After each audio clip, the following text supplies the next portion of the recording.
la verdad en América Latina como un recurso jurídico internacional en la búsqueda de la verdad y justicia para las víctimas. Y finalmente, como ya lo anuncié, ahondaré en el caso de la desaparición de 43 estudiantes en Iguala, Guerrero.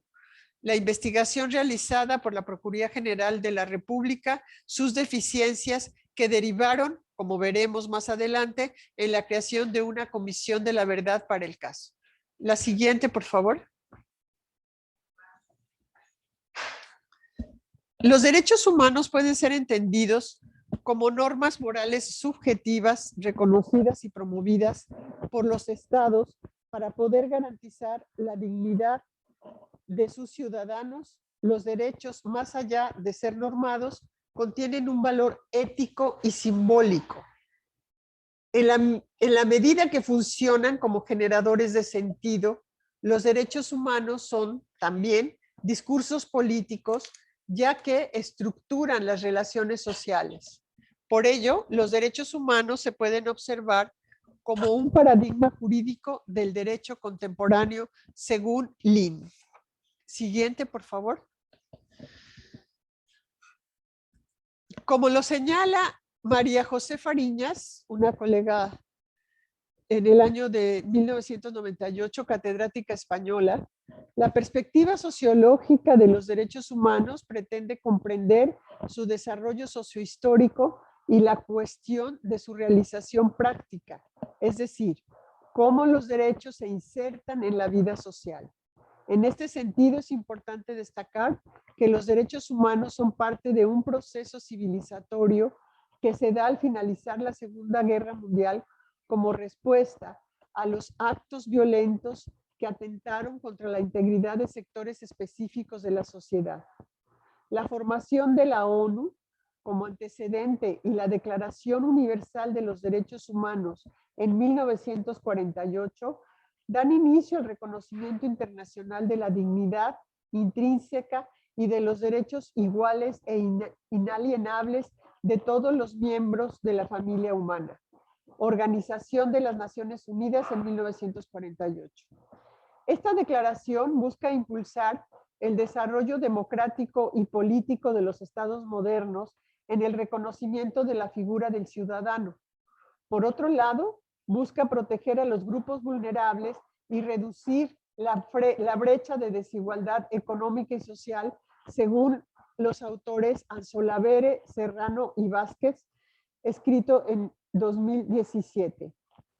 Con respecto a la aplicación práctica de los derechos humanos, es importante observar la función de las instituciones sociales para garantizar el goce pleno de los derechos.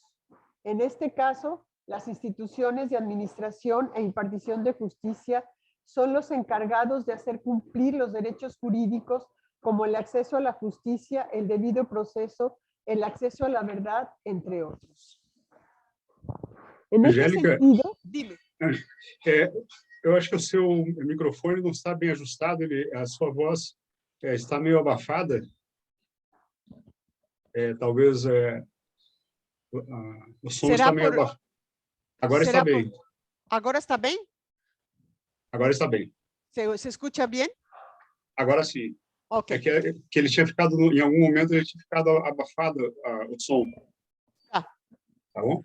Bueno, en este sentido podemos observar cuando los derechos humanos se ven vulnerados y no logran resolverse mediante ningún recurso legal, surge la necesidad de crear mecanismos especiales para la resolución de casos específicos, en este caso, las comisiones para la verdad. La siguiente, por favor. La siguiente. Só um minuto que eu estou mudando, mas não está indo. Deixa eu só tentar. Foi. Ahí está.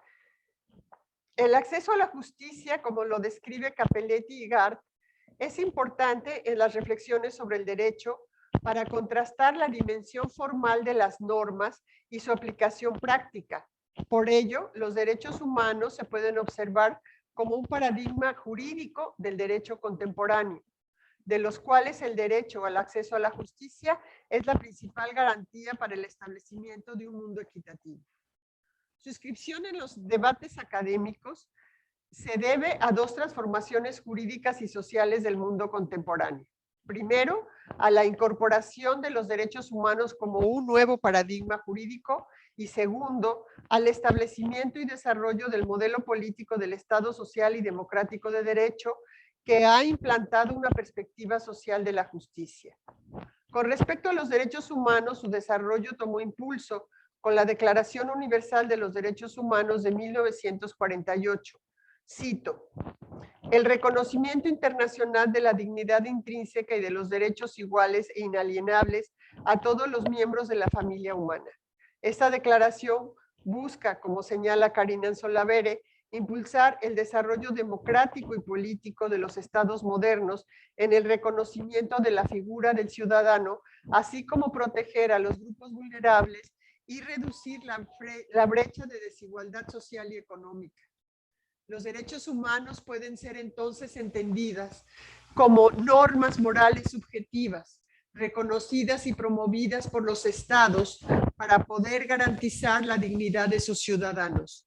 Son más que normas jurídicas porque contienen un valor ético y simbólico. Para Lin, en la medida que funcionan como garantes de sentido, los derechos humanos son discursos políticos porque estructuran también las relaciones sociales. Para Elías Díaz, un constitucionalista español, la transformación de la figura del Estado está articulada desde una perspectiva social y democrática, la cual busca el bienestar individual y colectivo de todos los ciudadanos al apelar a un criterio de justicia social en donde las diferencias y desigualdades sean minimizadas para la población. Desde esta óptica, el aparato estatal, a partir de sus instituciones, debe fomentar la participación y el progreso de todos los ciudadanos, sin ninguna diferencia por raza, sexo, género, edad, etc. La siguiente, por favor. Eu acho que está demorando um pouquinho, professora, mas já vai. Sí.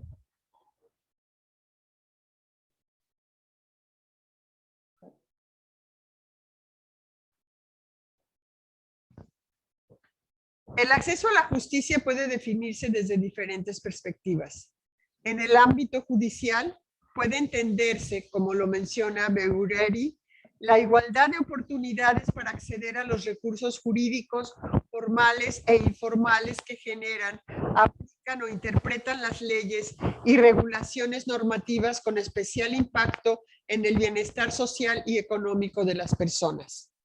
Por otro lado, el enfoque sociológico, como lo describen Carlos Lista y Silvana Bagala, pueden entenderse como un hecho social, es decir, como el vínculo entre los ciudadanos y el sistema judicial para la defensa de sus derechos legalmente reconocidos desde el principio de igualdad ante la ley. Para el sociólogo francés Pierre Bourdieu, el acceso a la justicia son las condiciones de posibilidad de incorporarse y hacer un uso eficaz del campo jurídico, es decir, de un espacio relativamente independiente con reglas, valores y prácticas establecidas. Es, según Bourdieu, un monopolio de los instrumentos necesarios para la construcción jurídica, lo que establece una lógica de diferenciación entre los que son profesionales jurídicos y lo que Pierre Bourdieu llama actores legos, que desconocen esta dinámica práctica y que son vistos como profanos. Como se puede observar, el acceso a la justicia es más que el uso de mecanismos jurídicos formales o alternativos. Responde a la lógica propia del espacio jurídico, a la relación que estas instituciones establecen con los individuos, así como a sus logros y a sus resultados. Es la realidad de una sociedad marcada por la desigualdad. La siguiente, por favor.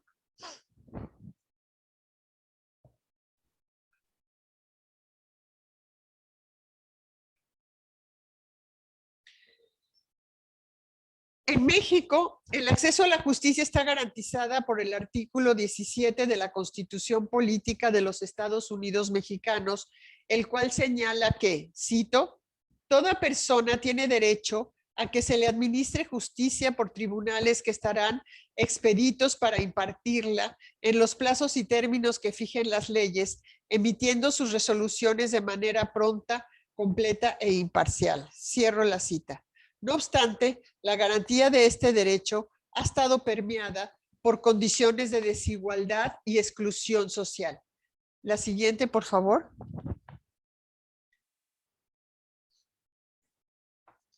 La creación de comisiones para la verdad es un mecanismo que se ha utilizado cuando existen graves casos de violaciones a los derechos humanos. Las comisiones son órganos oficiales, temporales y de constatación de hechos que no tienen carácter judicial y se ocupan de investigar abusos de los derechos humanos o el derecho humanitario que se hayan cometido a lo largo de varios años. Esto lo dice la Comisión Interamericana de los Derechos Humanos en el año 2014. En las últimas 2 décadas se han creado más de 30 comisiones de la verdad en diferentes partes del mundo. En América Latina se han creado 15 comisiones para investigar los hechos ocurridos durante las dictaduras militares, en donde el Poder Judicial carecía de independencia y encubría las actuaciones del Estado, y otros casos como mecanismos necesarios para la resolución de conflictos políticos y armados. La siguiente, por favor. Algunas de las características que posibilitan la creación de una comisión de la verdad son la voluntad política del Poder Ejecutivo que permita o apoye la investigación de los hechos, la conclusión de un conflicto violento, las prácticas represivas, el interés de las víctimas y los testigos para realizar y cooperar con dicha investigación. La siguiente, por favor. La siguiente diapositiva es un cuadro donde aparecen las comisiones de la verdad. Quiero corregir que en el número 10 aparece un error en la fecha de Brasil, porque el golpe de Estado fue en el 64. Entonces, bueno, aquí aparecen distintas comisiones creadas en América Latina, como yo dije, son 15. En el caso de Argentina, que fue el primer país latinoamericano en utilizar este recurso, en 1983 se instauró por mandato del entonces presidente Raúl Alfonsín, con el nombre de Comisión Nacional para la Desaparición de Personas. Dicha comisión investigó las violaciones a los derechos humanos ocurridas durante la dictadura militar de 1976 a 1983. La segunda se realizó en Chile en el 1990 por mandato del presidente Patricio Aylwin. Se encargó de realizar un informe para preservar la memoria histórica sobre los acontecimientos de graves violaciones de derechos humanos durante el régimen militar de Augusto Pinochet. Esta fue nombrada Comisión Nacional de la Verdad y Reconciliación Chilena. El tercer país donde hubo una comisión para la verdad fue El Salvador, que nombró a este organismo en 1992 Comisión de la Verdad para El Salvador. Esta surgió por sugerencia de la ONU para poner fin a la guerra civil que duró 12 años en ese pequeño país. La cuarta fue en Guatemala y llevó por nombre Comisión para el Esclarecimiento Histórico. Fue instalada en 1994, resultado de un proceso de negociación entre el gobierno del presidente Álvaro Arzú Irigoyen y el grupo guerrillero Unidad Revolucionaria Nacional Guatemalteca. Su objetivo fue ofrecer propuestas para establecer la paz y terminar el conflicto interno. Uruguay fue el quinto país que en el 2000 creó la Comisión para la Paz por mandato del presidente Jorge Batal, encargada de analizar y recopilar información sobre las desapariciones forzadas ocurridas en el régimen cívico-militar comprendido de 1973 a 1985. La sexta Comisión de la Verdad y Reconciliación fue creada en el Perú en el 2001 por el presidente interino Valentín Paniagua. se encargó de esclarecer los hechos y responsabilidades de la violencia terrorista y violación de derechos humanos perpetrados por organizaciones armadas ilegales y agentes del Estado entre 1980 y el año 2000. En Paraguay se realizó la 7ª comisión, nombrada Comisión de Verdad y Justicia, creada por el Poder Legislativo, con la cual se buscó esclarecer las graves violaciones a los derechos humanos acontecidos durante la dictadura de Alfredo Stroessner entre 1954 y 1989. La 8ª fue en Ecuador en el 2007 y fue instaurada por el presidente Rafael Correa Delgado con la intención de registrar las violaciones de los derechos humanos cometidas por parte del Estado durante el gobierno de León Febres Cordero. En el 2010 hubo la comisión en Honduras y se llamó la Comisión de la Verdad y la Reconciliación de Honduras y fue instaurada por decreto del presidente Porfirio Lobo Sosa, con el objetivo de identificar los actos que condujeron a la crisis jurídica, social y política que desembocó en la expulsión del presidente Manuel Zelaya. La 10ª comisión fue creada en Brasil, nombrada Comisión Nacional de la Verdad, por medio del Poder Legislativo y ratificada por la presidenta Dilma Rousseff, y tuvo como objetivo esclarecer las violaciones a los derechos humanos cometidas durante la dictadura militar entre 1964 y 1988. En Colombia se realizaron 4 comisiones de la verdad.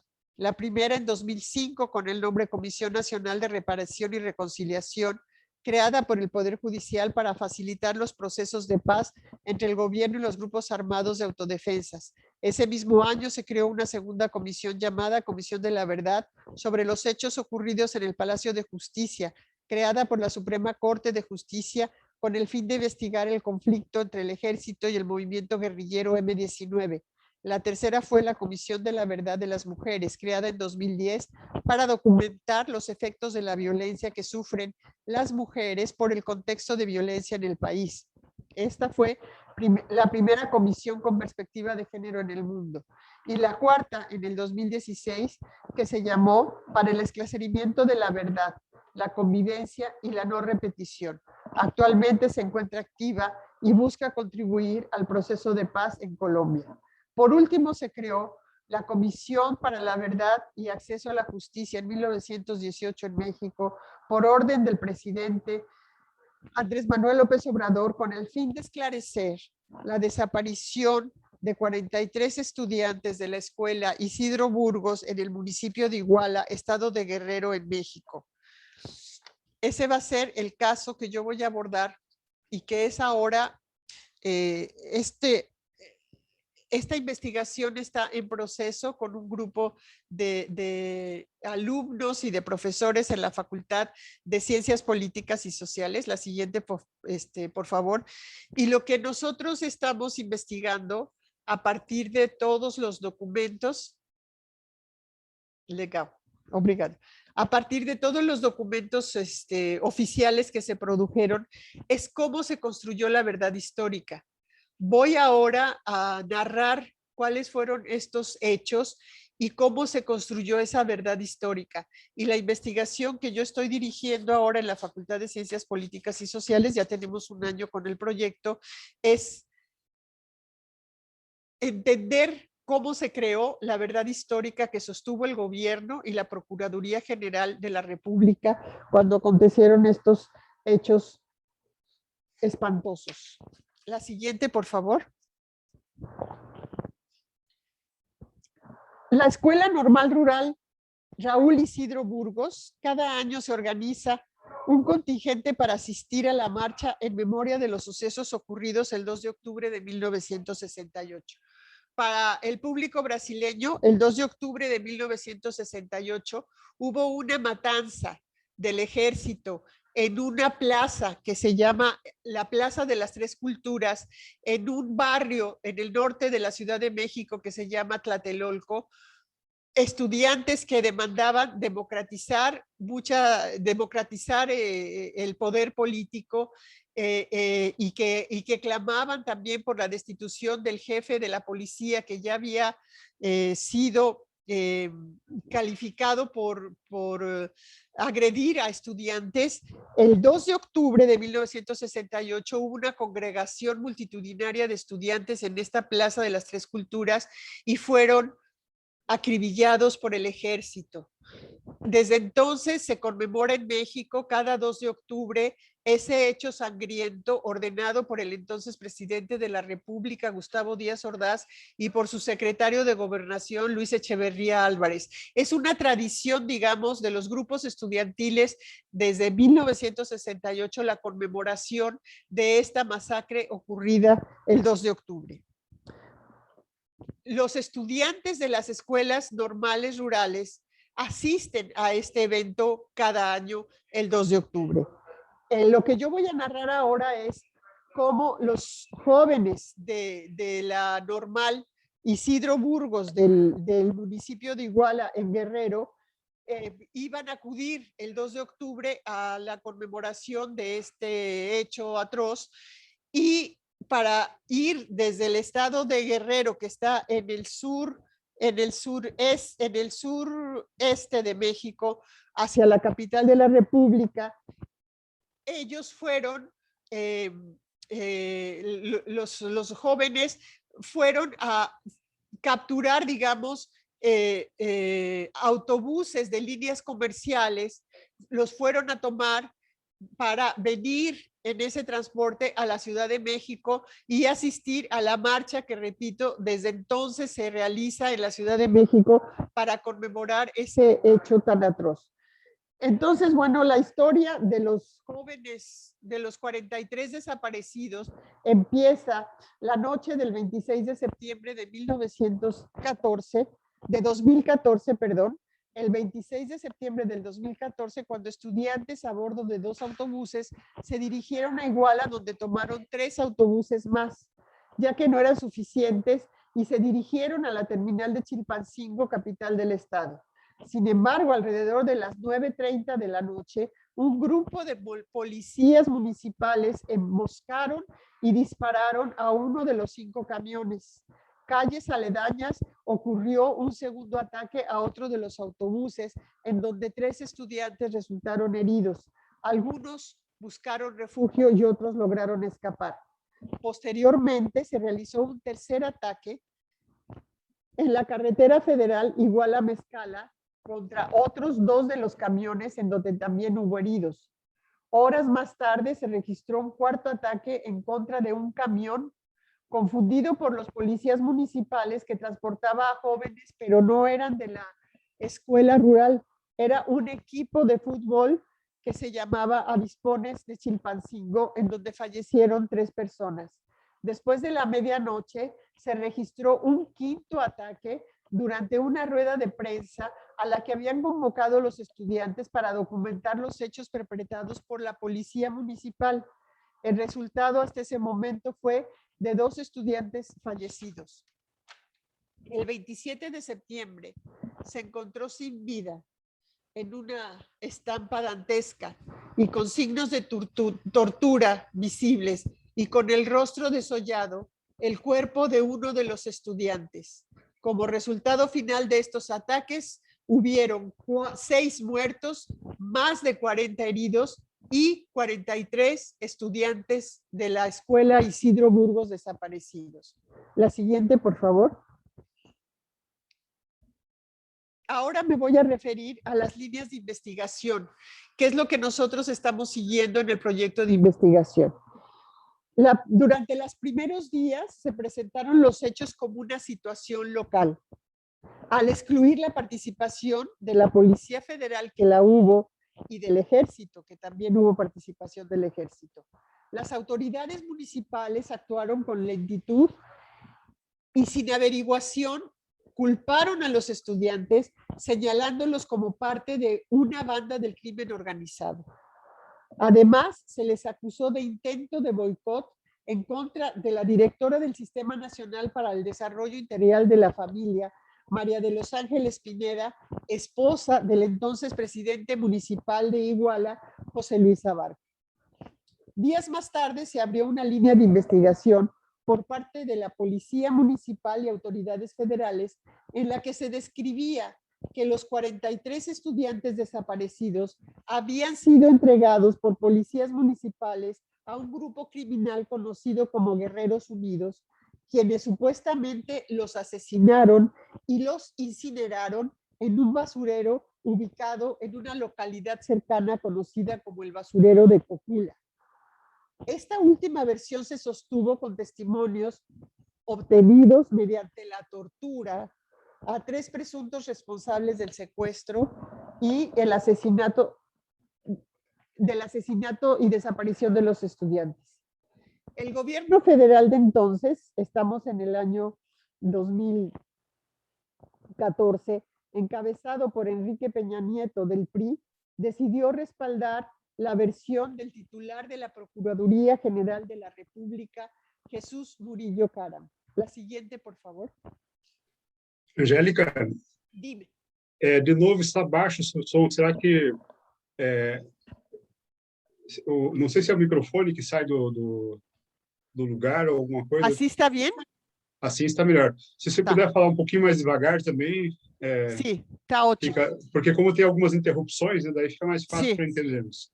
Muy bien. Bien, la Procuraduría General de la República atrajo el caso de los estudiantes desaparecidos el 5 de octubre de 2014 a petición de los padres y en respuesta a la ineficiencia en la investigación por parte de las autoridades locales. La Procuraduría General de la República comenzó una nueva investigación al hacer públicos los procedimientos y la hipótesis del asesinato de los 43 estudiantes por parte de la organización criminal Guerreros Unidos. El 7 de noviembre de 2014, el titular de la Procuraduría General de la República, Jesús Murillo Caram, informó en una conferencia de prensa los avances de dicha investigación. En la investigación se mostraban fragmentos de las declaraciones hechas por los detenidos que apuntaban como principal sospechoso al alcalde José Luis Abarca, quien dio una orden a la policía municipal y solicitó atacar a los estudiantes que viajaban en 4 autobuses. Es importante señalar que no se menciona la existencia de un 5º camión, como después veremos otras entidades que entraron a la investigación dieron cuenta de él. No se menciona un 5º autobús. Los estudiantes sobrevivientes aseguran que este transportaba también a algunos de sus compañeros desaparecidos. Después del ataque, la Policía Municipal de Iguala, con apoyo de agentes de Cocula, trasladaron a los estudiantes en patrullas hasta el paraje Lomas de los Coyotes, ubicado entre Iguala y Cocula. Luego, en donde supuestamente fueron entregados a la organización criminal Guerreros Unidos. Las declaraciones de los detenidos señalan que el líder de este grupo criminal dio la orden de asesinarlos después de que se les acusó de pertenecer a otro grupo criminal contrario, llamado Los Rojos, por lo cual los sicarios transportaron a los estudiantes hasta el basurero de Cocula, donde supuestamente los asesinaron y los cremaron. El 27 de enero del 2015, el Procurador General de la República, Jesús Murillo Caram, en una conferencia de prensa, dio los resultados finales de la investigación, en donde reafirmaron la versión del asesinato y posterior cremación de los cuerpos de los 43 estudiantes. Con base en los testimonios, aseguró Murillo Caram, los restos fueron guardados en bolsas y arrojadas al río San Juan. Durante los peritajes hechos por parte de la Procuraduría General de la República, se encontró una bolsa con restos humanos que se enviaron al Instituto Innsbruck en Austria para su posterior análisis. El análisis de estos restos humanos coincidió con el ADN de Alexander Mora, uno de los normalistas desaparecidos. La siguiente, por favor. Aquí vamos a entrar a un momento en que hay una disputa por la verdad. Esto que dice Murillo Caram se conoció como la verdad histórica. Él la bautizó como la verdad histórica. De acuerdo a esta información y la investigación que según la Procuraduría consistió en 487 peritajes, 386 declaraciones y 153 inspecciones ministeriales, el procurador Murillo Karam concluyó, cito, estos y muchos otros elementos aportados durante la investigación permitieron realizar un análisis lógico-causal y llegar, sin lugar a dudas, a concluir que los estudiantes normalistas fueron privados de la libertad, privados de la vida e incinerados y arrojados al río San Juan en este orden. Esta es la verdad histórica. Cierro la cita. Posteriormente, en un evento donde estuvo el presidente de la República, Enrique Peña Nieto, un evento que se llamó el Diálogo sobre la Educación Superior en México, el presidente se refirió a la verdad histórica y la apoyó. Y fue más lejos. Pidió a los padres de familia de los 43 jóvenes desaparecidos no quedar atrapados en los hechos ocurridos el 26 de septiembre en Iguala. La que sigue, por favor.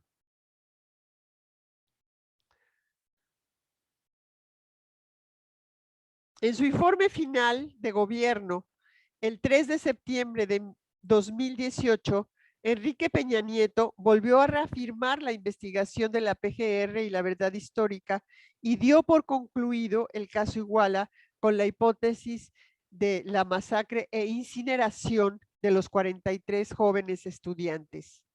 En un mensaje televisivo transmitido en la red nacional, indicó que aunque los hechos habían referido a un asunto de narcotráfico, la PGR atrajo el caso donde su actuación había sido imparcial y transparente.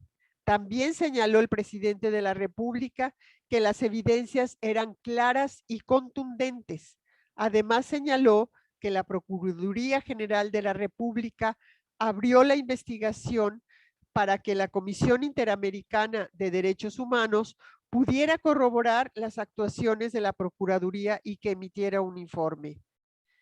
Estos actores, el presidente de la República, Enrique Peña Nieto, el titular de la Procuraduría General de la República, Jesús Murillo Karam, se posicionaron frente a la verdad histórica. Esta versión de los hechos tenía como finalidad eximir de responsabilidades a las autoridades locales y principalmente a las autoridades federales, como veremos más adelante. Además de presentar el caso como consecuencia de una reyerta entre grupos del crimen organizado rivales. No aparece la tipificación de desaparición forzada, que es algo que aparecerá después, como veremos más adelante, y cómo empiezan a entrar otros actores a la disputa de la verdad. Se vuelve siempre esto un asunto político, el asunto de la verdad. La siguiente, por favor.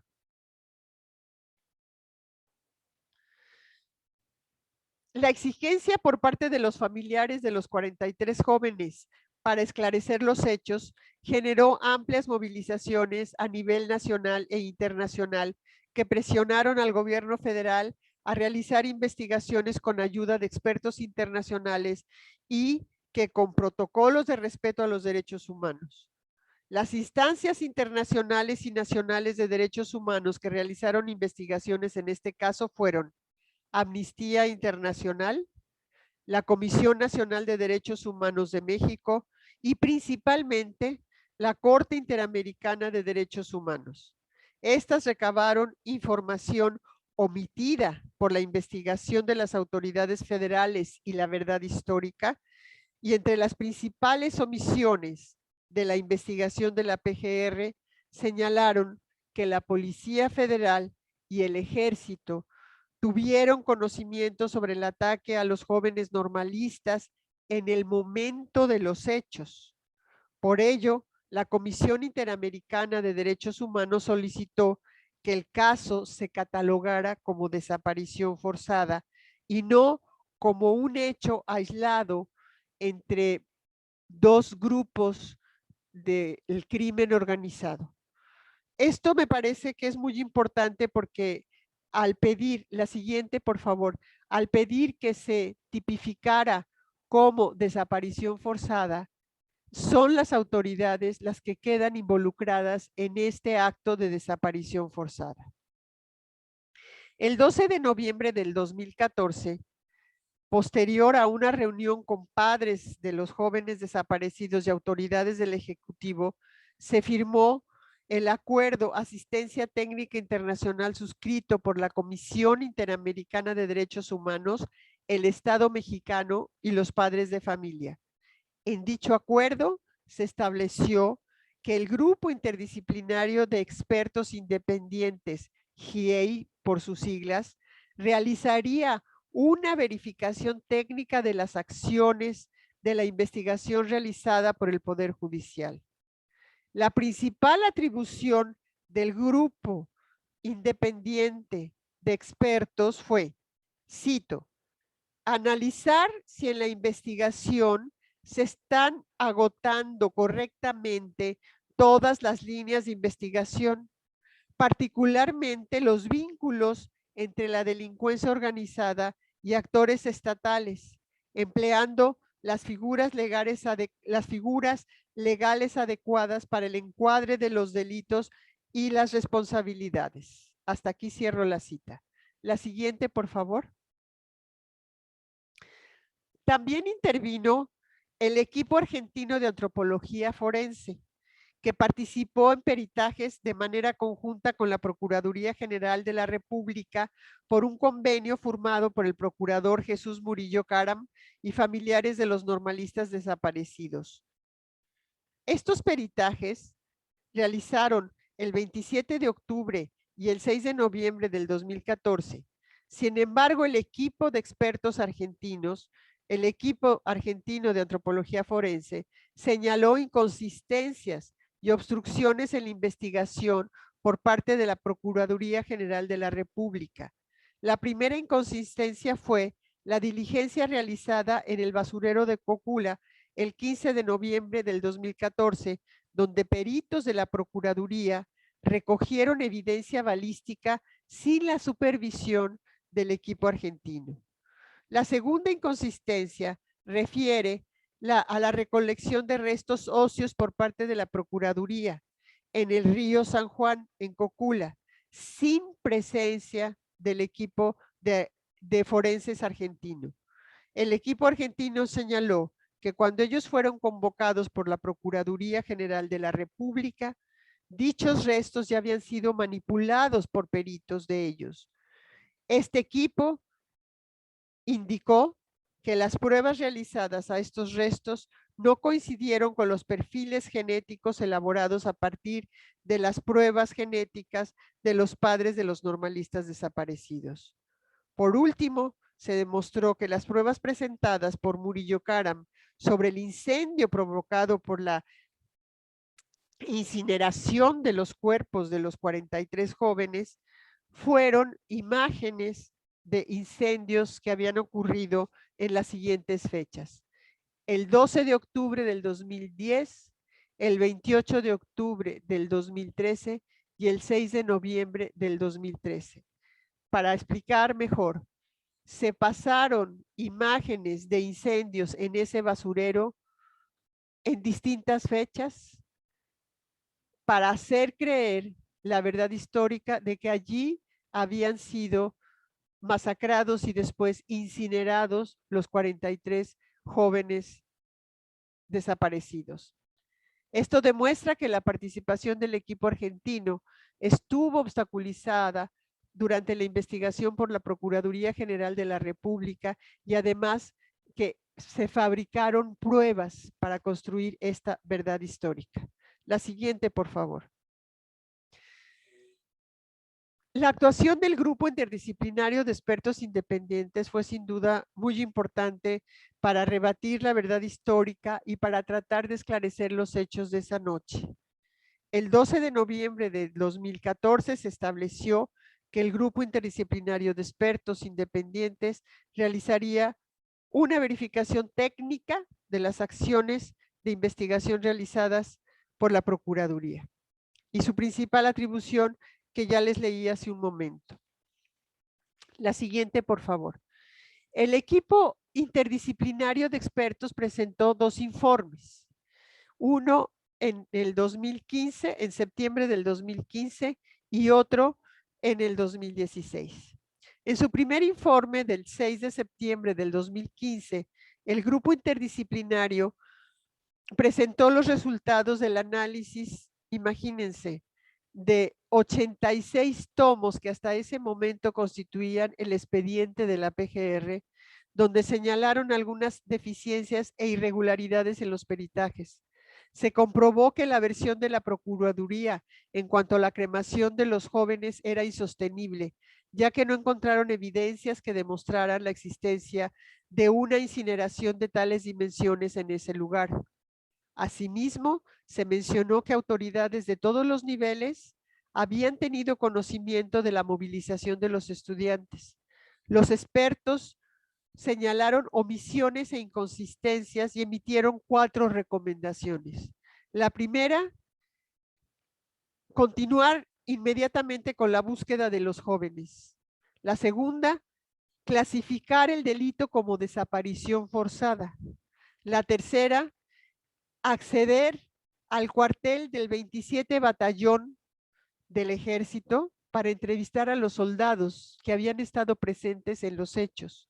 Y la cuarta, integrar en un mismo expediente las 13 causas penales sobre los hechos ocurridos en Iguala para mantener el vínculo entre los delitos.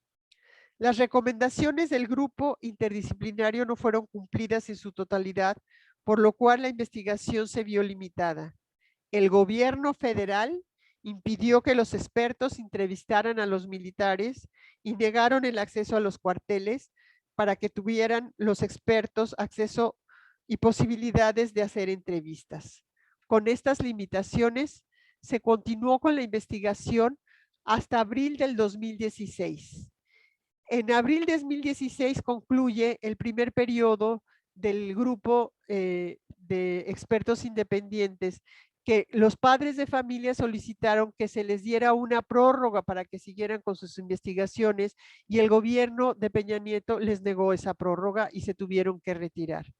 En el informe final del grupo interdisciplinario de expertos independientes publicado el 24 de abril del 2016, se enunciaron las principales deficiencias en la investigación del caso Ayotzinapa y del sistema de justicia mexicano.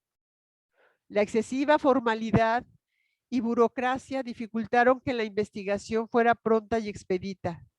Un ejemplo de ello son los 188 tomos que tienen entre 500 y 1500 páginas cada uno. Asimismo, se cuestionó el uso de la declaración como la prueba principal del caso. Este grupo de expertos identificó que los 111 detenidos, entre los que sobresalen 4 supuestamente de un grupo criminal, sus declaraciones habían sido obtenidas bajo tortura. Otra observación del grupo interdisciplinario apuntó a la falta de independencia por parte de la Procuraduría General debido a que la investigación estuvo siempre permeada por intereses políticos. El sistema de justicia mexicano se ha caracterizado por la ausencia de procuradurías con carácter independiente que permitan la aplicación del debido proceso, el respeto a los derechos humanos y la construcción imparcial de la verdad jurídica. En este sentido, los expertos internacionales señalaron que el tratamiento jurídico del caso debió ser categorizado como desaparición forzada y no como un hecho aislado de un pleito, de una reyerta entre 2 grupos del crimen organizado. Esto provocó que las responsabilidades sobre la desaparición de los normalistas no recayeran en las autoridades, ya que se criminalizó a los normalistas al señalar una supuesta vinculación con miembros del crimen organizado. A los familiares de los jóvenes Se les impidió participar en la investigación realizada por la Procuraduría, que hizo caso omiso de las pruebas que estos padres llevaron como videos grabados por algunos de los normalistas sobrevivientes y testimonios que confirmaban la participación del ejército. En resumen, la investigación de la Procuraduría no fue transparente y presentó contradicciones e inconsistencias como la obstrucción a la justicia, el encubrimiento, el abuso de autoridad y la violación a los derechos de los presuntos responsables. Además, vulneraron los derechos humanos de los familiares de los desaparecidos.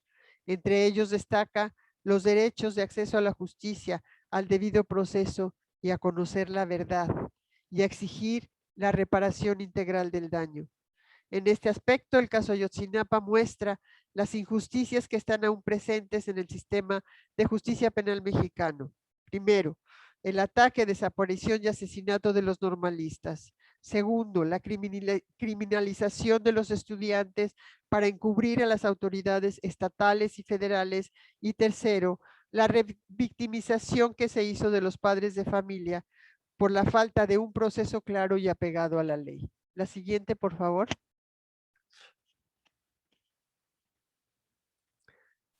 En julio del 2016, al retirarse de la investigación, el grupo de expertos internacionales de la Comisión Interamericana implementó un mecanismo especial de seguimiento para dar continuidad a una medida cautelar solicitada en octubre del 2014. Los objetivos de este mecanismo fueron monitorear el avance de la investigación, dar seguimiento al proceso de búsqueda de los desaparecidos, supervisar el avance de la atención integral de las víctimas y familiares e impulsar las medidas necesarias para la resolución de este caso y evitar que se repita. Según lo describe la Oficina del Alto Comisionado de las Naciones Unidas para los Derechos Humanos, las comisiones de la verdad son órganos de investigación oficialmente autorizados con carácter temporal y no judicial que buscan establecer casos de violencia política o guerra interna. Es interesante señalar que estos recursos no sustituyen a la acción judicial, sino que tienen la función de reconocer públicamente los testimonios de las víctimas, identificar los actores en conflicto y esclarecer los hechos para que estos no se repitan. La siguiente, por favor. El 4 de junio del 2018 hay un evento que le da una vuelta de 180 grados al tema de la desaparición de los 43 estudiantes desaparecidos. El 4 de junio de 2018 estamos a un mes de que se realizaran las elecciones federales en julio del 2018, en las cuales salió electo un candidato de oposición, Andrés Manuel López Obrador. El 4 de junio del 2018 ya se sabía, todas las encuestas daban por ganador a López Obrador con un amplio margen sobre sus dos competidores más cercanos, uno del PRI y otro del PAN, partido de derecha. El 4 de junio del 2018, es decir, en un contexto donde ya se sabía que iba a ganar Andrés Manuel López Obrador porque las encuestas ya lo daban como un hecho, el primer tribunal colegiado del 19º circuito de Tamaulipas. Tamaulipas es un estado que se encuentra del otro lado de Guerrero, se encuentra al norte y al occidente, con frontera con los Estados Unidos. Da una solución positiva a los amparos solicitados por la defensa de Felipe Rodríguez Salgado, alias El Cepillo, Salvador Reza Jacobo, alias El Güerequé, Gildardo López Astudillo, alias El Gil, y Miguel Ángel Landa Baena, alias El Chequel, sujetos al proceso penal por la comisión del delito de delincuencia organizada y supuestamente relacionados con la desaparición y asesinato de los 43 normalistas. El tribunal, constituido por el magistrado presidente Mauricio Fernández de la Mora y el secretario Jesús Desiderio Cavazos Elizondo, concluyó que la investigación realizada por la Procuraduría General de la República no fue independiente ni fue imparcial. Las pruebas carecieron de soporte probatorio y los detenidos fueron torturados antes de rendir su declaración. También destacaron que el Estado debe enfocarse en encontrar a los estudiantes desaparecidos, lograr el esclarecimiento de los hechos, sancionar a todos los responsables y reparar los daños a las víctimas. Y por ello ordenó este tribunal la creación de la Comisión de Investigación para la Verdad y la Justicia del caso Iguala. La siguiente, por favor. Aquí tenemos una de las paradojas del derecho. Estos 4 personajes que supuestamente pertenecían a uno de los grupos del crimen organizado que se habían encargado de la desaparición y cremación de los 43 estudiantes, solicitaron un amparo. El amparo es una figura jurídica que existe en México donde un ciudadano pide protección frente a un acto de autoridad. Estos 4 sujetos consiguen que el tribunal les otorgue el amparo, es decir, se reconoce que fueron torturados para dar una declaración que fortalecía la verdad histórica de Murillo Karam, los dejan en libertad, pero el tribunal va mucho más lejos. Exige, ordena la formación de una comisión que investigue la verdad de lo que sucedió en el caso Iguala. Les digo que es una paradoja del derecho porque fueron estos sujetos supuestamente vinculados al crimen organizado los que piden un amparo por el abuso de autoridad del Estado al haber sido torturados para obtener una declaración, ganan ese amparo y el tribunal no se queda allí. El tribunal va más allá y ordena que se forme una comisión para que se esclarezca la verdad. La siguiente, por favor. El 26 de septiembre del 2018, el ya presidente electo Andrés Manuel López Obrador y Olga Sánchez Cordero, que será y sigue siendo su secretaria de Gobernación, se reunieron con los padres de los normalistas desaparecidos en la Ciudad de México y en esta reunión se comprometieron a establecer todas las condiciones necesarias para la creación de una comisión de investigación para la verdad y la justicia del caso Ayotzinapa. El 1 de diciembre del 2018, Andrés Manuel López Obrador tomó posesión como presidente constitucional de México y retomó de inmediato la resolución del primer tribunal colegiado de Tamaulipas el 4 de diciembre del 2018, al emitir un decreto que, cito, instruye establecer condiciones materiales, jurídicas y humanas efectivas para fortalecer los derechos humanos de las familias de las víctimas del caso Ayotzinapa y llegar a la verdad.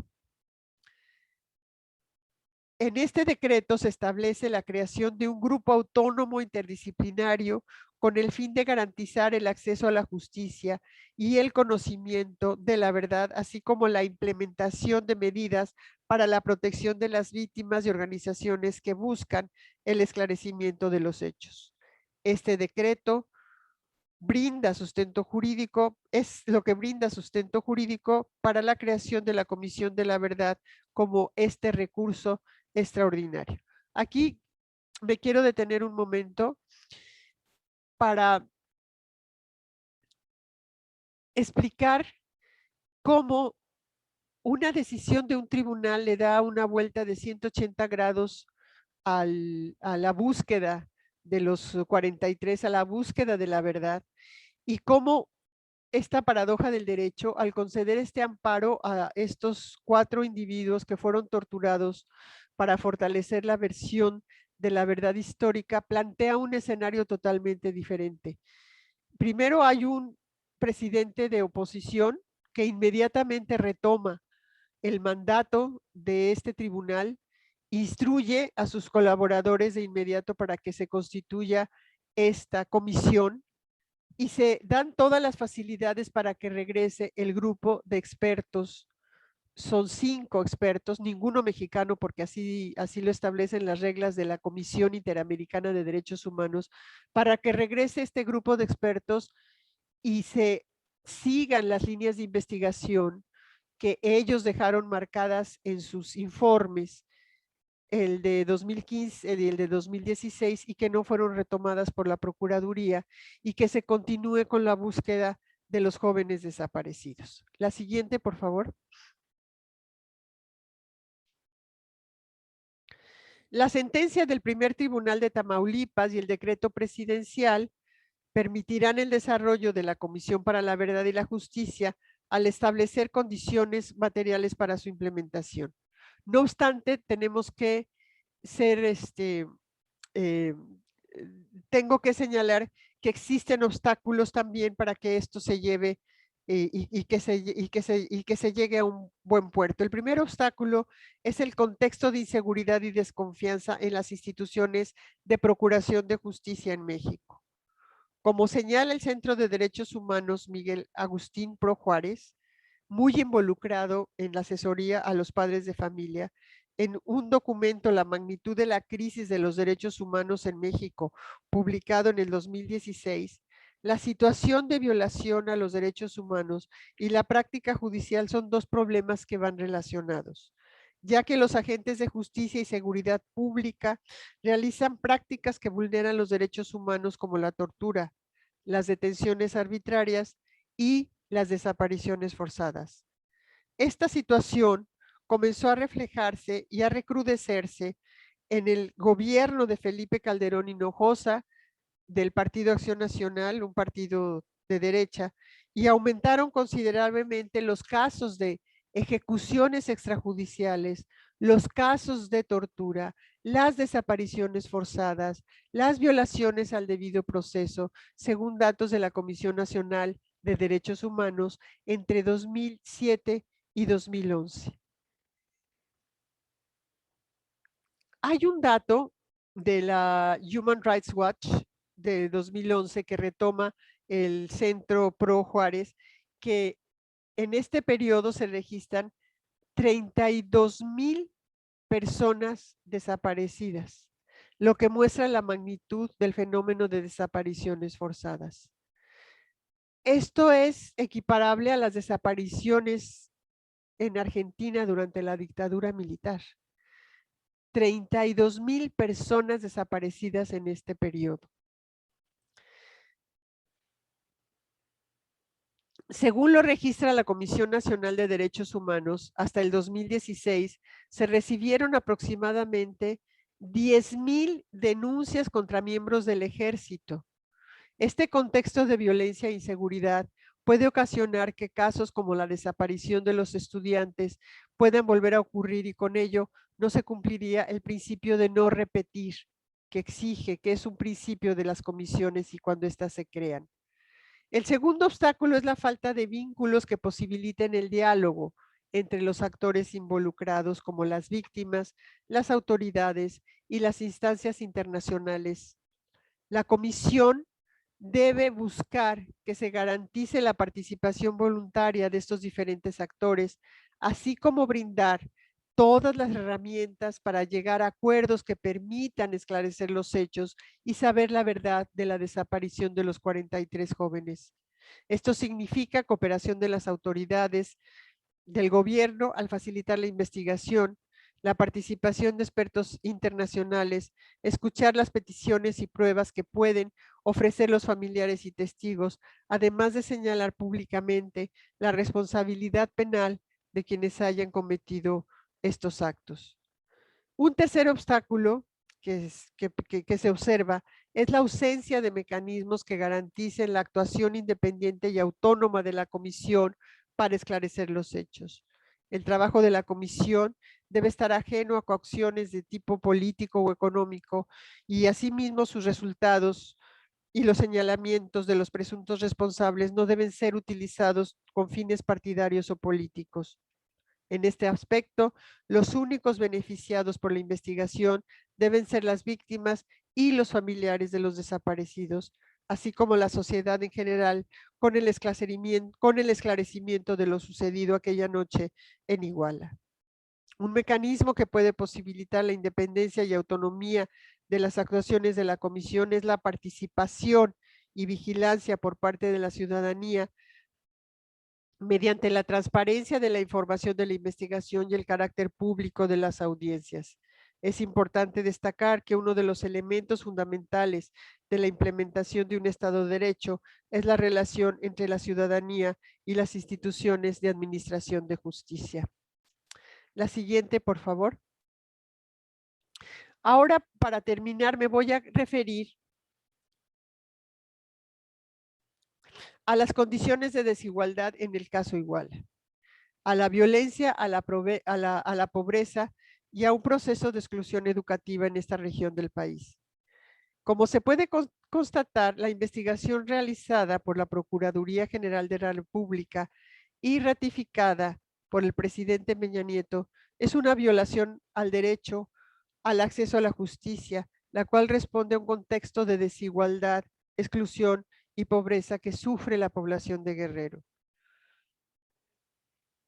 Hay un contexto de pobreza muy significativo en el estado de Guerrero.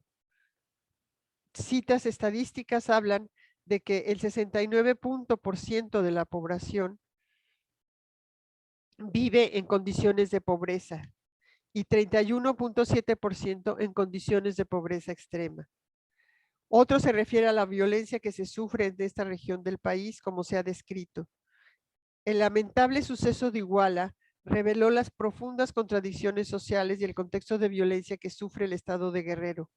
A partir de los años 60, esta zona del país se ha caracterizado por el predominio de cacicazgos que junto con el poder político local han impulsado la comercialización y distribución de drogas ilegales. Esto se debe a la cercanía con las regiones productoras de amapola y marihuana de la Sierra Madre del Norte en Tierra Caliente, lo que generó que regiones como Acapulco, Zihuatanejo y Chilpancingo, capital del estado, se convirtieran en sitio de dominio de grupos criminales. De hecho, la hipótesis del grupo interdisciplinario de expertos es que ese quinto camión que ninguna de las investigaciones recoge, ni la investigación municipal ni la investigación federal, ese quinto camión que también fue capturado por los estudiantes, llevaba en el trasiego, en la parte de abajo del piso, estaba cargado de heroína y que ese camión se iba a ir a los Estados Unidos. Perdón. En los últimos 20 años, la asociación entre el poder político y el crimen organizado disparó a niveles inconcebibles los saldos de la violencia en Guerrero. El establecimiento de cárteles de la droga y organizaciones criminales de todo tipo en las principales ciudades. Por último, hay una condición de exclusión educativa que ha impactado de forma importante a la población juvenil y adolescente de Guerrero. Aún con la fuerte tradición de escuela normal en distintas localidades de esta entidad, como por ejemplo en Iguala, la situación de estas escuelas normales y de educación básica en el estado de Guerrero es muy precaria. Como lo muestran distintos investigadores, existe un abandono de recursos federales en materia de educación que se demuestra en la carencia de recursos económicos para que estas escuelas subsistan. El Censo de Escuelas, Maestros y Alumnos de Educación Básica y Especial de 2013 indica que el 30% de las escuelas públicas carecen en este estado de agua potable, el 46% no dispone de drenaje, el 10.4% no tiene electricidad y 11.3% no cuentan ni con baños ni con sanitarios. También señalan que más del 60% de los alumnos no tienen acceso a un equipo de cómputo y el 78% no tiene acceso a internet. La siguiente, por favor. Con la investigación que estamos realizando, de lo que queremos dar cuenta es cómo los aspectos necesarios para garantizar el acceso a la justicia va mucho más allá de que existan declaraciones de derechos humanos, de que existan artículos en la Constitución que den garantía de los derechos humanos a los ciudadanos. Hay todo un andamiaje que Pierre Bourdieu lo ubicaría en el campo jurídico, donde se juegan muy distintos capitales para tener este acceso a la justicia. Los padres de familia, la organización de los padres de familia fue fundamental para que sus voces fueran escuchadas, para presionar al gobierno, para que interviniera la Comisión Interamericana de Derechos Humanos, para que se formara el grupo de expertos independientes que vino de la Comisión Nacional de Derechos Humanos, para que se hiciera una investigación que pusiera en entredicho la verdad histórica que había dado Murillo Karam en enero del 2015. Entonces, bueno, lo que se juega es muchísimo más que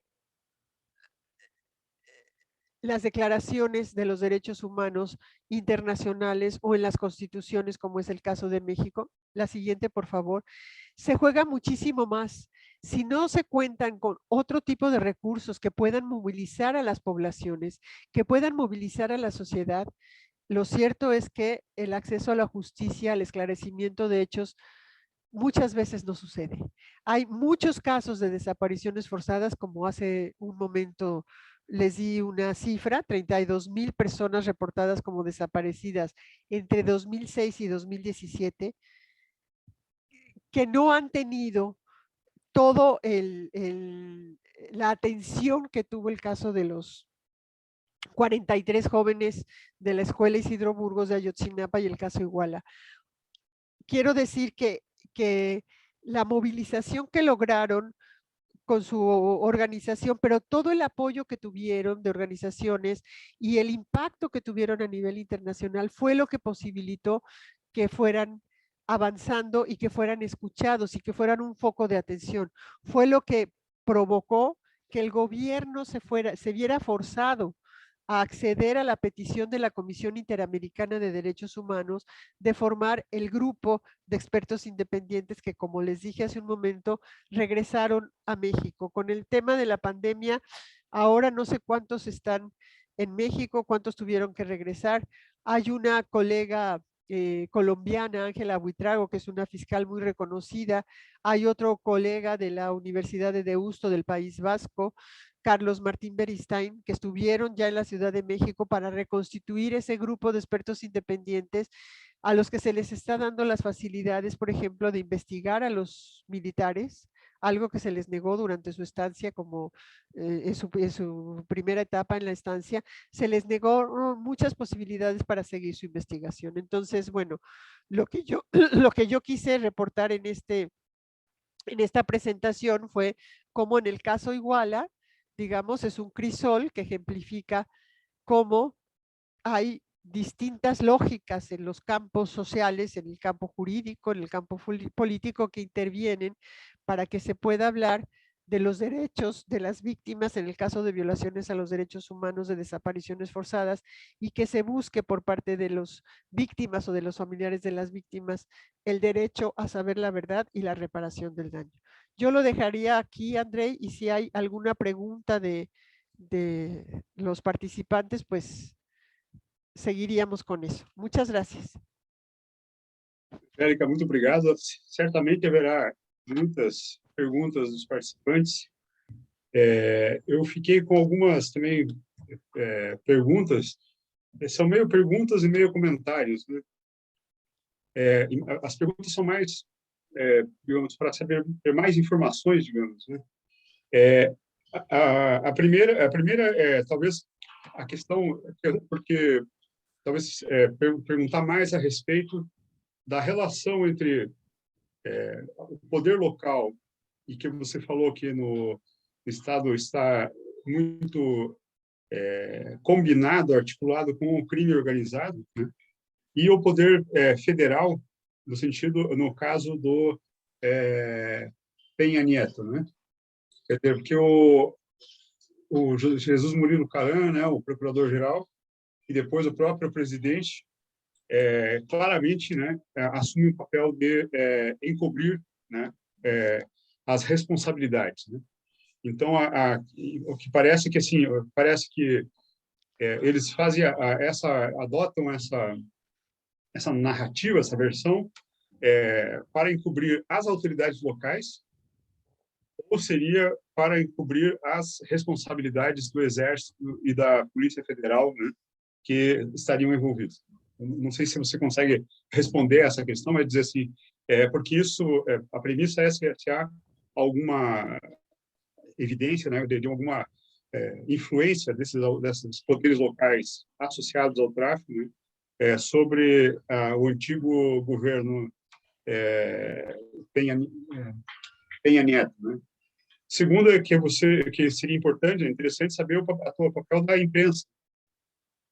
Como é que a imprensa, a mídia, né, atuou nesses casos, né? O terceiro comentário, senão vou fazer demais aqui, né, é essa questão do tribunal colegiado, que você mesma falou, quer dizer, um mês antes das eleições, cujo resultado já estava garantido, né, de junho de 2018, né, e que já apontava para uma vitória do López Obrador. Se poderia pensar que o tribunal colegiado ou ele temia, ou ele atrasou, né, digamos assim, a decisão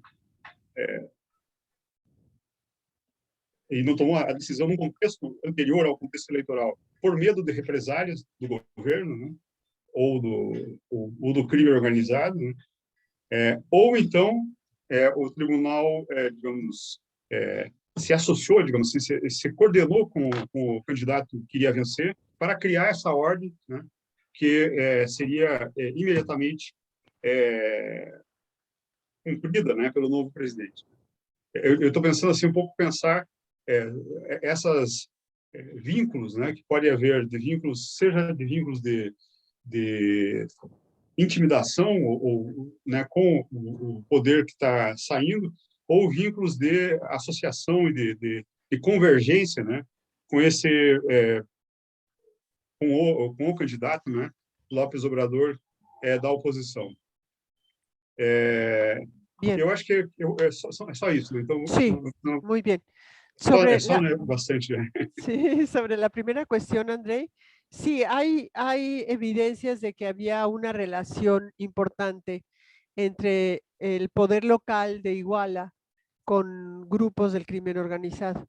De hecho, se aprende como chivo expiatorio al presidente municipal de Iguala porque su esposa tenía vínculos con uno de los grupos, con Guerreros Unidos. En el estado de Guerrero esto ha sido una constante. O sea, los grupos de crimen organizado financian a los políticos con campañas, con infraestructura, con obras, y después, digamos, se establece una relación de dependencia, digamos, de los gobiernos locales con los intereses de estos grupos del crimen organizado que igual financian a cualquier partido político o a cualquier ideología.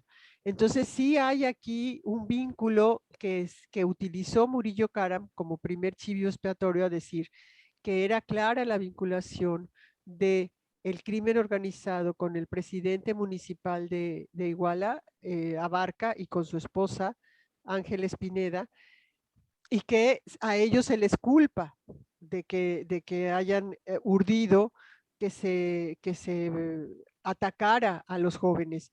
Se usa un pretexto baladí, desde mi punto de vista, que el día que los jóvenes fueron a capturar los autobuses a la ciudad de Chilpancingo, la esposa del alcalde iba a rendir un informe. Entonces se usa este pretexto baladí de que para impedir que estos jóvenes llegaran a interrumpir el acto político de la esposa del alcalde, por eso la policía municipal intervino para frenarlos. Pero estoy leyendo los testimonios del GIEI y bueno, tiraron a matar, o sea, no fue un contingente que detuvo a los autobuses, los desvió y les dijo no entren, no. Además ellos no tenían, digamos, los de Ayotzinapa, los testimonios de los jóvenes que sobrevivieron, no tenían nada que hacer con el evento político que tenía la esposa del alcalde. Ellos iban a capturar esos autobuses para venirse a la Ciudad de México y conmemorar la matanza del 2 de octubre. Entonces siempre ha habido allí un vínculo en el estado de Guerrero total y absoluto, ¿no? De estos poderes locales con los grupos del crimen organizado a partir del financiamiento que hacen estos grupos del crimen organizado de campañas, de obra de infraestructura, etcétera, etcétera. Ahora, claro que hay un claro contubernio, por supuesto, entre Peña Nieto, que era el presidente de México, que nombró al procurador de la República, a Murillo Karam, para encubrir, digamos, para llegar a la verdad de los hechos. Hay aquí una relación también de encubrimiento del poder federal, ¿no? De encubrimiento para no llegar a qué había pasado. Cuando el grupo del GIEI, del grupo interdisciplinario, empieza a manejar la hipótesis de que ese quinto autobús llevaba heroína y que nadie acusó la presencia de ese quinto autobús.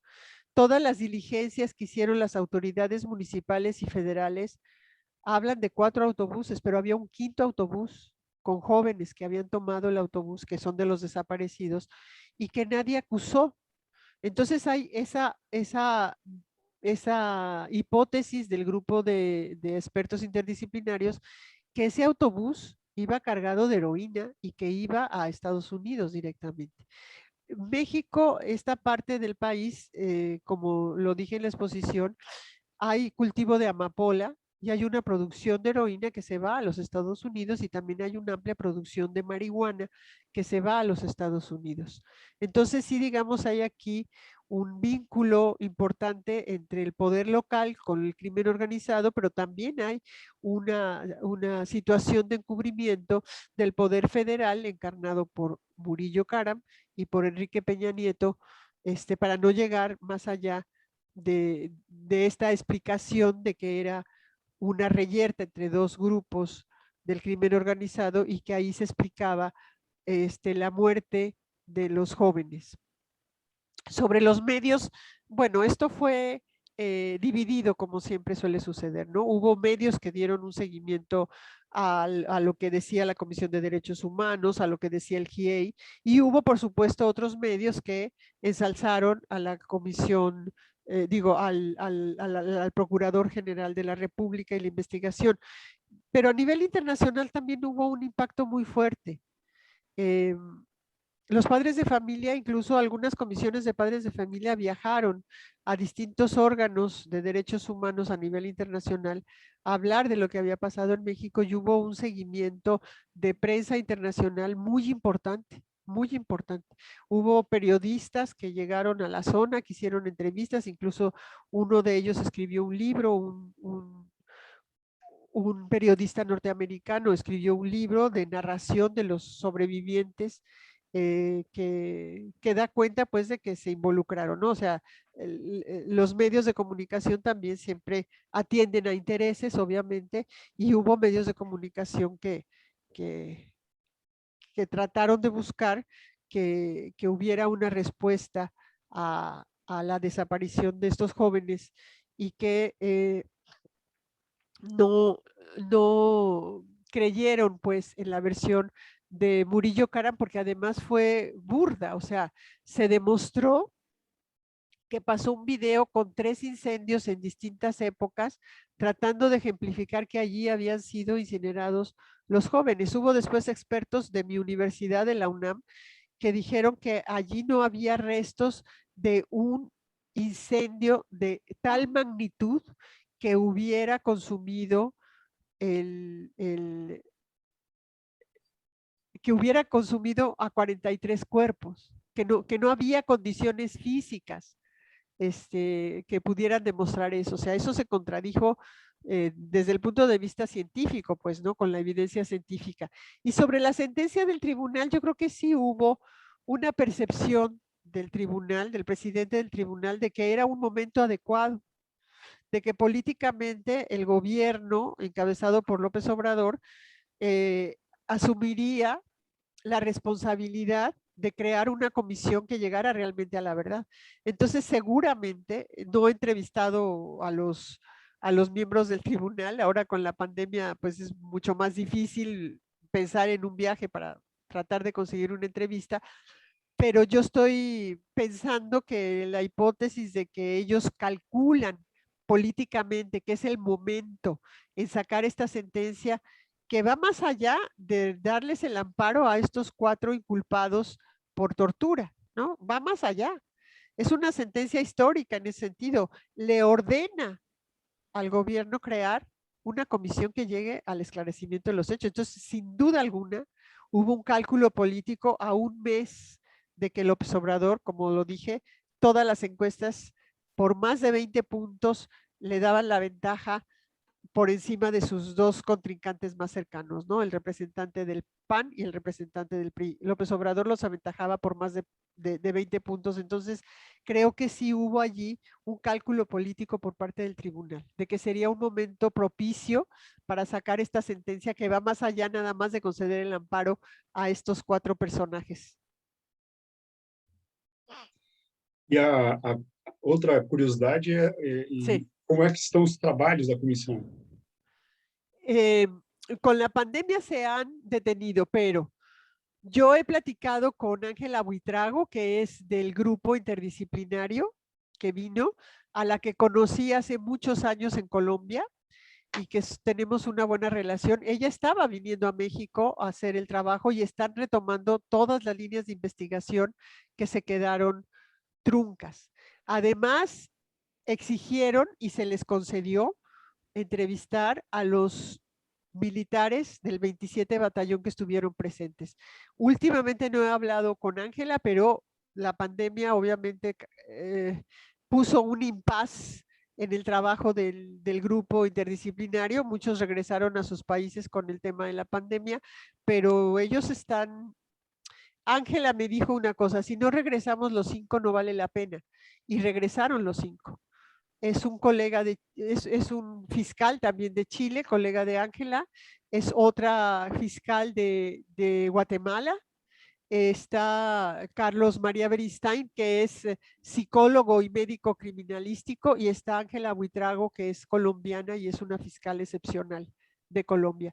Entonces se constituyó otra vez el GIEI para seguir con las líneas de investigación que ellos habían dejado trazadas. Uhum. Sim, eu vou ler, nós recebemos aqui uma pergunta, então eu vou ler a pergunta. Você também recebeu no seu e-mail. Sim.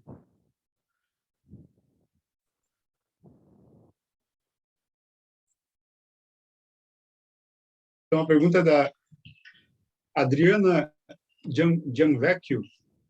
No Brasil, entramos numa era dos negacionismos e das disputas no campo da memória, sobretudo no que tange à ditadura militar. Estão cada vez mais intensas, uma vez que há várias medidas para promover o esquecimento programático. O atual presidente, em 2016, elogiou um torturador em plenário da Câmara dos Deputados.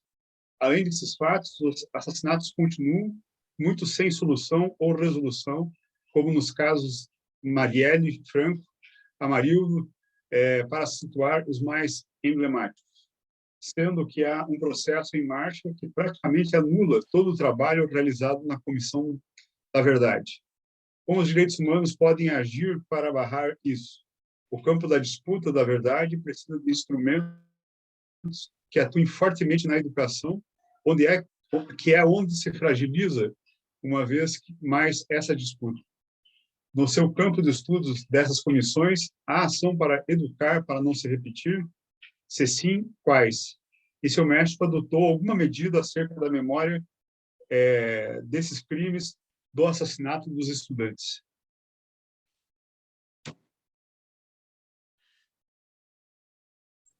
Bueno, volviendo al momento político, yo creo que sí es un momento político sin duda adecuado para que esto camine, que ha sido interrumpido por la pandemia.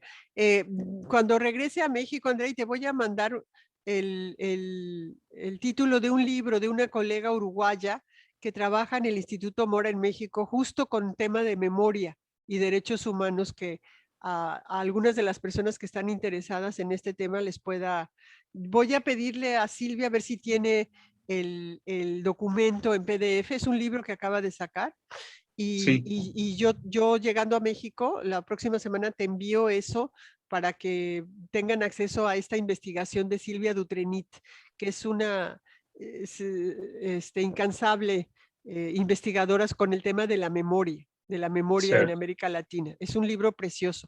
Yo voy a ver si está en PDF para mandarte los datos y que se pueda socializar con las personas que están interesadas en este tema. Tá certo, obrigado.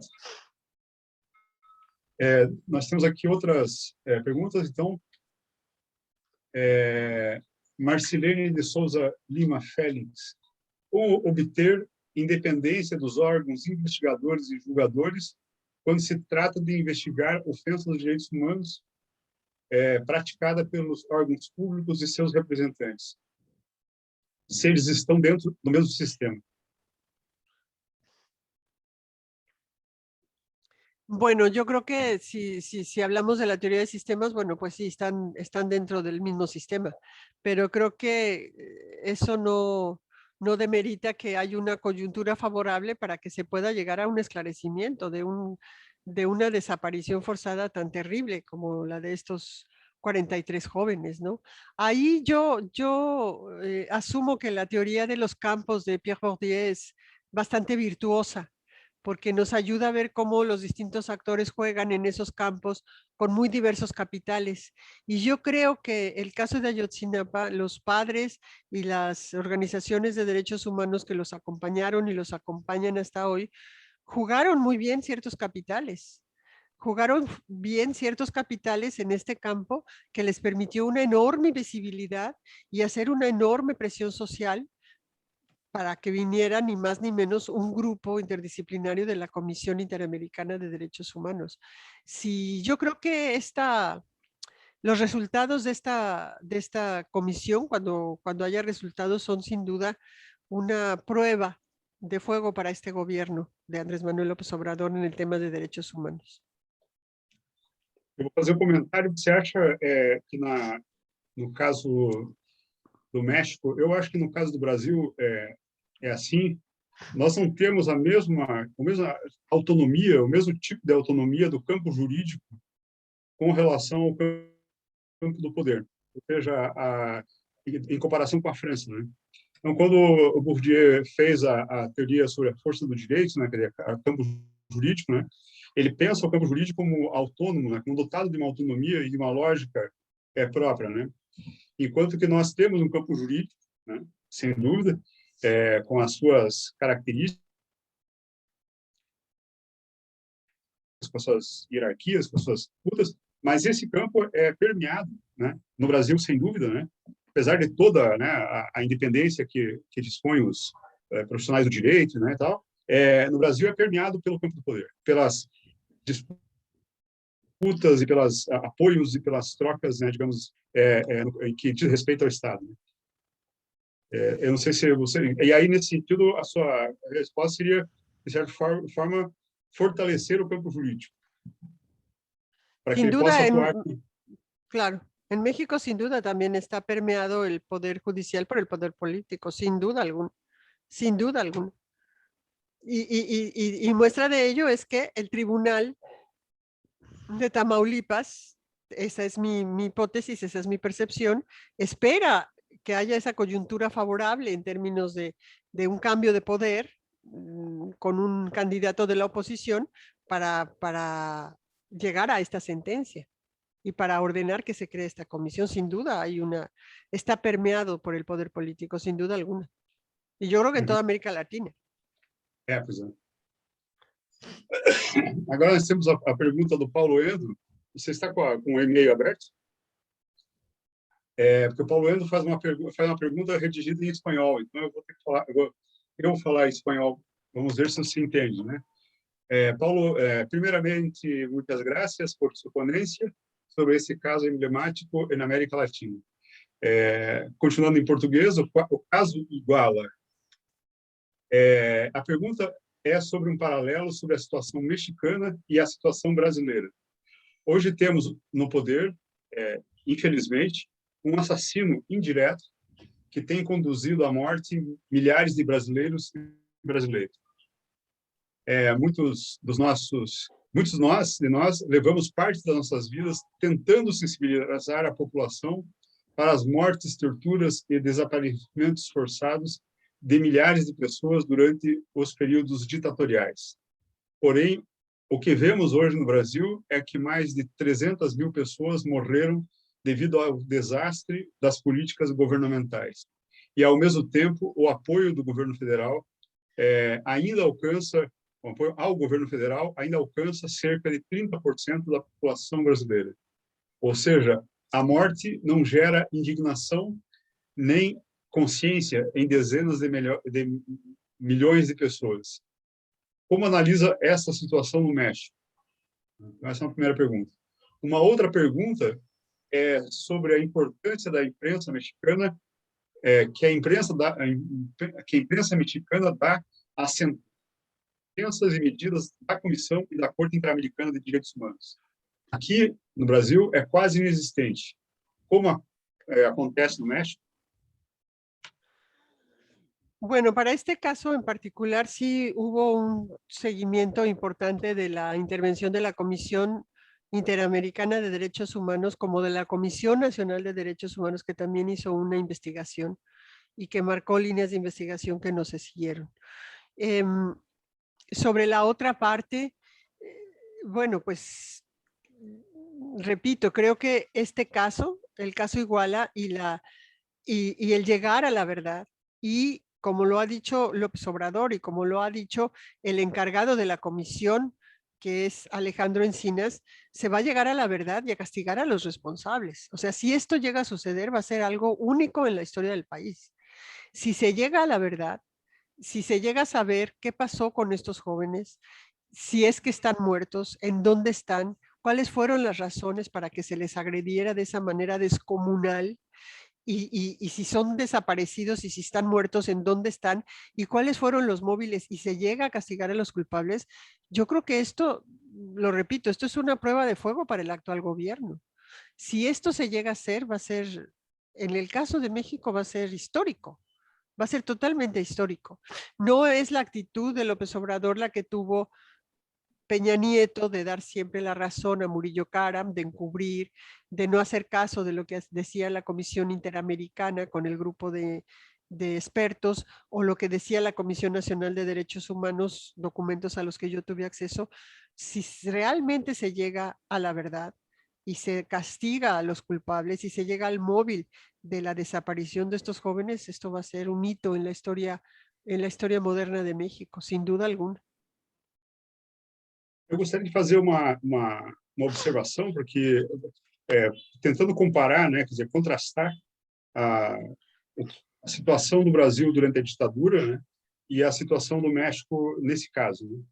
Que parece que a situação do Brasil durante a ditadura, né, era uma situação que envolvia, sobretudo, né, o aparato repressivo do Estado, né, da ditadura, ou seja, os militares, né, principalmente os militares vinculados diretamente à repressão, e polícias, né? E havia envolvimento de alguns empresários, a gente não sabe se é generalizado. E agora no México me parece que é um regime, né, que foi, né, digamos, superado. Os militares não estão mais no poder.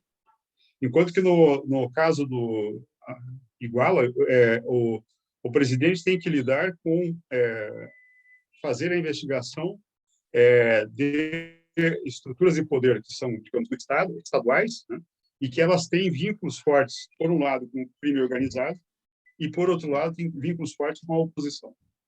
Ou seja, significa que o presidente ou a Comissão de Verdade, se ela for capaz de chegar a resultados efetivos, isso vai ser um confrontamento político atual, né, com a oposição. Eu acho que essa é uma... é muito mais socialmente enraizado, né? Esse caso Iguala, né? Com outras estruturas de poder político e social são atualmente, né, presentes, né, na política mexicana. Sin duda alguna. Tá certo.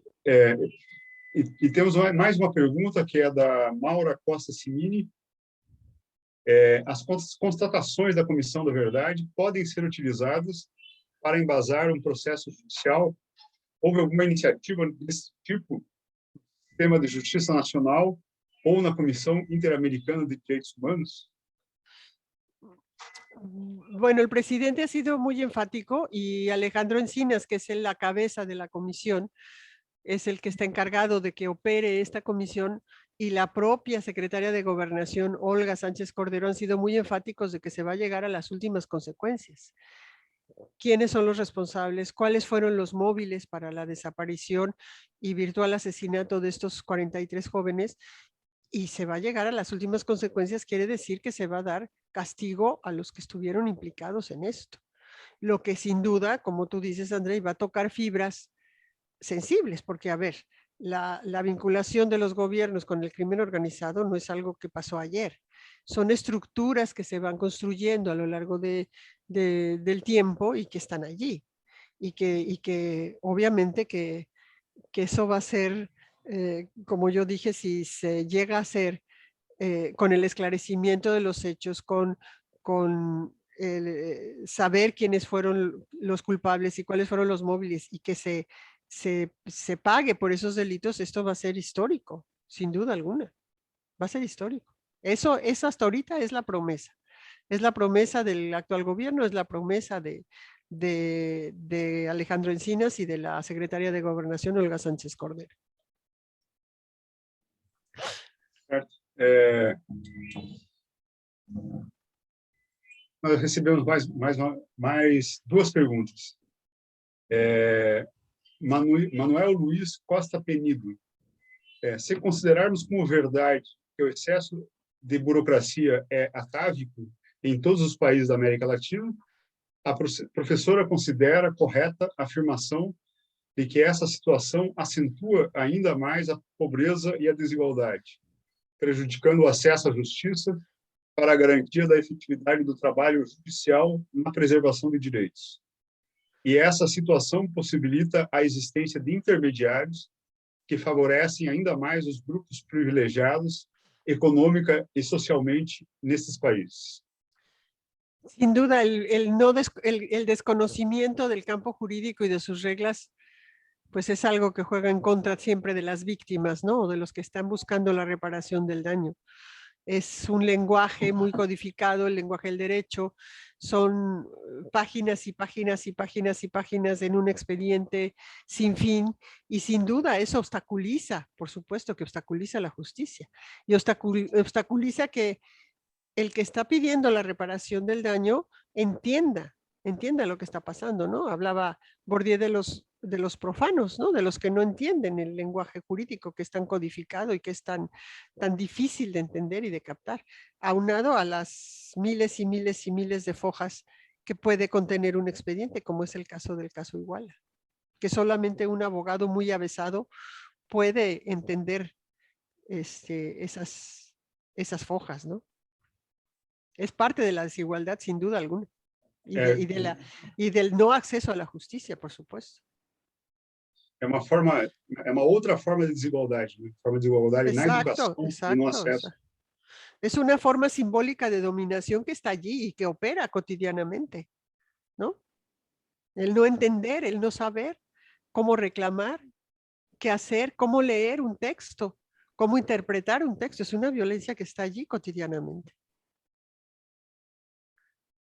Eu vou me controlar e não começar a fazer elucubrações teóricas aqui. Nós temos uma outra pergunta da Maria José de Rezende.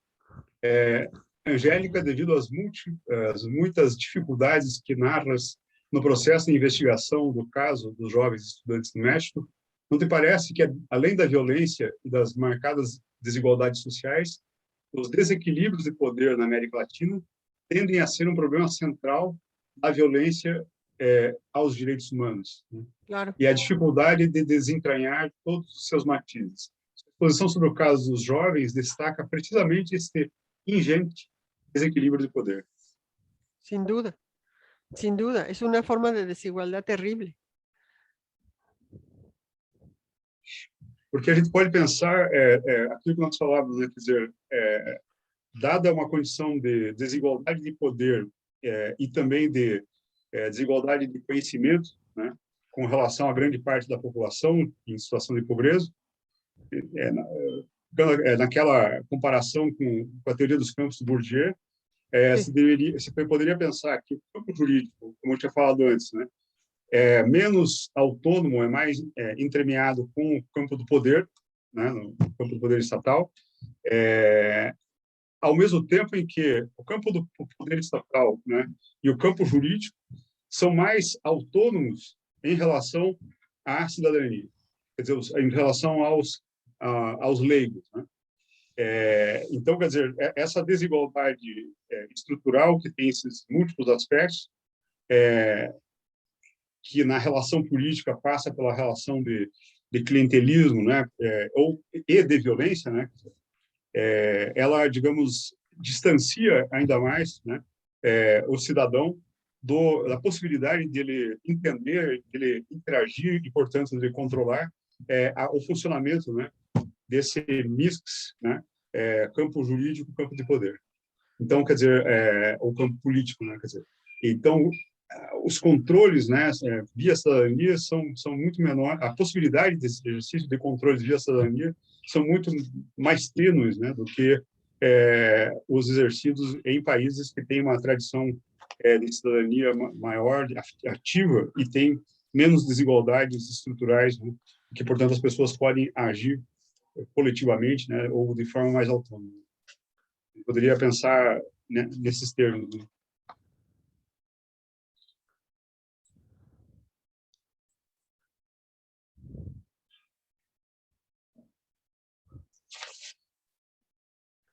Esse ponto, aquela nossa conversa lá em Lisboa, há 3 anos, né? E fazer uma comparação das diferenças, né, históricas entre o judiciário brasileiro e mexicano, né? Teria aqui, o que eu acabei de falar, um campo, né, comum de semelhanças, né? E, apesar do formato institucional ser muito diferente, tem uma semelhança estrutural aí que aproxima, né, o Brasil e México. Seguramente, con toda certeza. Si hacemos ese estudio, André, algún día encontraremos esas semejanzas. Faremos. Bom. Espero que, não sei, pergunto para Carla ou para André se há mais alguma pergunta. Não, Andrei, chegaram 7, foram 7 perguntas. Uhum. Certo. Angélica, então nós estamos aqui no quase 4 horas, né? Eu agradeço muito a sua presença, né? Fiquei muito feliz de te ver e de conversar com você, e espero que a gente possa, né, levar adiante nossos projetos, né? Que a gente possa, claro. Tá certo. E a gente vai, né, continuar com essa atividade do curso, né? Claro que você está convidado, né, com esse login, né? Quer dizer, você, né, pode se juntar a nós, né? E então fico muito feliz e te dou a palavra para... Eu também fiquei muito feliz de conversar com vocês. Muito obrigada com a Universidade Unicamp. E, bom, foi uma tristeza que a gente não pudo ser de outra forma, ¿no? Que virtual, pero bueno, habrá otros tiempos después de esta pandemia, si es que acaba algún día. Muchas gracias a todos. Muito obrigada, Andrei, por la invitación, por el convite. Y fue un placer.